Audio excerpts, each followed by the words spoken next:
Now we are currently living in the age of rectification. After centuries worth of damage, our foreseeable future is aimed at being more green, and that's why we might love a brand new A320neo aircraft and its march towards a quieter, more comfortable and more efficient planes. But if we are talking about appeal, you cannot deny the magic of a plane that was designed in the Soviet Union and the countries that once formed a part of it. Trace the history textbooks, and these are the airplanes that have offered a wide range of designs and unique quirks that were nothing short of mind-boggling. Loud and smoky, yes. Worse for the environment and less comfortable, you bet. But definitely more fun. Soviet planes today are a rarity. Go ahead, find me a Tupolev or an Illusion aircraft. It's not. The areas of their operations are diminishing while the remaining ones are being retired as we speak. So on the very note of Soviet plane admiration, we thought we'll bring you a legend today.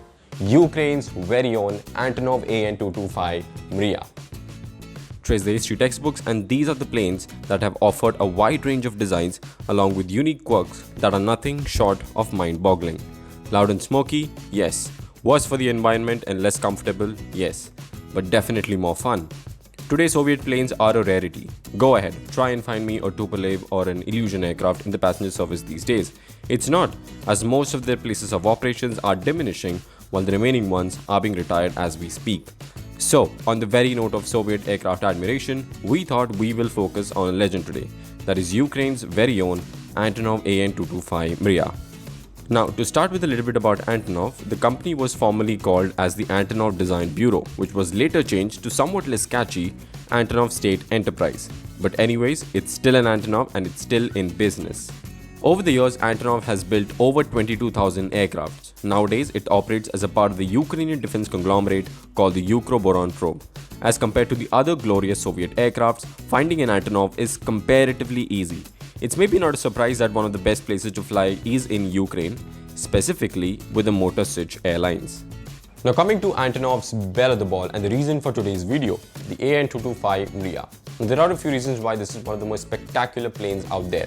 For instance, it carries over 200 world records, having carried the heaviest cargo, having carried the single piece of heaviest cargo, and so many more. But the most astonishing aspect would be its reason for development. You see, when an aircraft is commissioned, it can either be passenger or cargo, and the types can be branched out from there. But what if I tell you that a plane was especially developed to carry a spacecraft? Yes, the tale of the Mriya begins back in the 60s and the 70s when the Soviet Union was locked in an epic race into the space with the United States. By the end of 70s, there was a need to carry huge aeronautical equipment from the place of assembly to the Baikonur Cosmodrome in the deserts of Kazakhstan. At the time, there was no aircraft to do such a duty, and Antonov was commissioned to develop one. The cargo in question was a Buran spacecraft, the Soviet Union's answer to NASA's Space Shuttle. Since there were at the time no airplanes capable of carrying it, the Antonov company was ordered to develop one.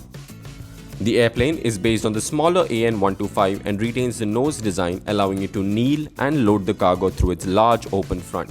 The empennage of the aircraft was redesigned with twin vertical stabilizers to enable the carriage of large external loads, leaving it without a rear cargo door. Only one AN-225 was ever built by Antonov, which came up with the design. Romantically named Mriya, which stands for a dream, it first took its flight in 1988 and has been in service ever since, drawing crowds of admirers wherever it spreads its huge wings. Now, after the first one was built, the construction began on the second example, sort of like a sister to the aerial Leviathan. However, while Mriya is out there in the skies breaking world records, its sister lies in pieces, only able to dream of leaving the ground. The fate of its twin sister is a tale of big ambitions and even bigger frustration caught up in the turbulent history of modern Ukraine after the collapse of Soviet Union. The story isn't over though. Antonov remains optimistic it will get the second AN-225 off the ground someday. Now coming to the numbers that matter. Powering the AN-225 are 6 D-18 engines. Its cargo loading bay measures 43 meters long by 6.4 meters wide by 4.4 meters tall, with 1300 cubic meters of usable cargo area, capable of carrying just over 250 tons. All of this weight is supported by a main landing gear featuring 14 wheels per side and a dual front gear with 4 wheels. It has a top speed of 800 km per hour and is capable of traveling 15,400 km in one go. Now the AN-225's maximum total weight at takeoff is 640 tons. Now to give you a reference, this is twice as heavy as the Statue of Liberty. After the Buran space program was cancelled, the aircraft was stored till 2001. However, in 2002, it was put into commercial cargo use, having carried oil and gas machinery, relief supplies and cargo supplies all over the world till date. In 2016, after completing flights to Australia and Chile, the AN-225 received several notable upgrades, including the installation of an ADS-B transponder. In 2018, the aircraft returned to service, making multiple trips between Germany and Saudi Arabia, carrying oil and gas equipment. In the summer of the same year, the aircraft came to the Western Hemisphere, bringing large mining equipment and generators to Bolivia. And in September 2018, the AN-225 performed an around-the-world flight from Kyiv, bringing relief supplies to Guam in the wake of Typhoon Mangkhut via Auckland and Honolulu, then returning home via Rayong. From 2018, the AN-225 has spent over a year receiving major upgrades to its power plant control systems as well as electrical modifications such as LED lighting. In April 2020, it began multiple flights to bring medical supplies for battling COVID-19 from China to Europe. Now, as smaller aircrafts take the center stage, the fate of bigger airplanes like the AN-225 is pretty much uncertain. But the fact that we were able to develop such a huge aircraft and get it to touch the skies is a definite pat on the back.